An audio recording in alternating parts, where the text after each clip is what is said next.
നമസ്കാരം. വെട്ടം news on ടൈമിലേക്ക് സ്വാഗതം. കല്യാണം ഇനി വേറെ level. Basid wedding mall, Basid arcade, Poongottukulam, Tirur. Thalakkad panchayat കുടുംബാരോഗ്യ കേന്ദ്രത്തിന്റെ നേതൃത്വത്തിൽ ആരോഗ്യഭേരി ജീവിതശൈലി രോഗ നിർണയ ക്യാമ്പ് സംഘടിപ്പിച്ചു. തലക്കാട് പഞ്ചായത്ത് പ്രസിഡന്റ് പി പുഷ്പ ഉദ്ഘാടനം ചെയ്തു. തെയ്യംപാട്ടിൽ ജ്വല്ലറിയിൽ നിന്നും വെറും 2% മുതൽ പണിക്കൂലിയിൽ സ്വർണ്ണാഭരണങ്ങൾ സ്വന്തമാക്കാം. ഉടൻ തെയ്യംപാട്ടിൽ ജ്വല്ലറിയുടെ ഷോറൂം സന്ദർശിക്കൂ.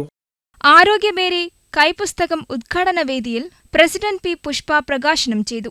Medical officer Muhammad Hasin, health supervisor V T Muhammad എന്നിവർ വിഷയാവതരണം നടത്തി. GMUPS സ്കൂളിൽ വെച്ച് നടന്ന ക്യാമ്പിൽ 110 ആളുകൾ പങ്കെടുത്തു. BMI, ഷുഗർ, പ്രഷർ, കഫ പരിശോധന, ക്യാൻസർ പരിശോധന, ട്രിനിറ്റി ഐ ഹോസ്പിറ്റലിന്റെ സഹകരണത്തോടെ നേത്രപരിശോധന മുതലായ സേവനങ്ങൾ ക്യാമ്പിൽ പങ്കെടുത്തവർക്ക് നൽകി. വൈസ് പ്രസിഡന്റ് AK ബാബു, ആരോഗ്യ സ്റ്റാൻഡിംഗ് കമ്മിറ്റി ചെയർപേഴ്സൺ നുസൈബ, മറ്റു ജനപ്രതിനിധികൾ പരിപാടിക്ക് ആശംസ അറിയിച്ചു. ഹെൽത്ത് ഇൻസ്പെക്ടർ എർണോൾഡ് തുമ്പിപ്പുറം പരിപാടിക്ക് നന്ദി അറിയിച്ചു. വെട്ടം ന്യൂസ്, തലക്കാട്.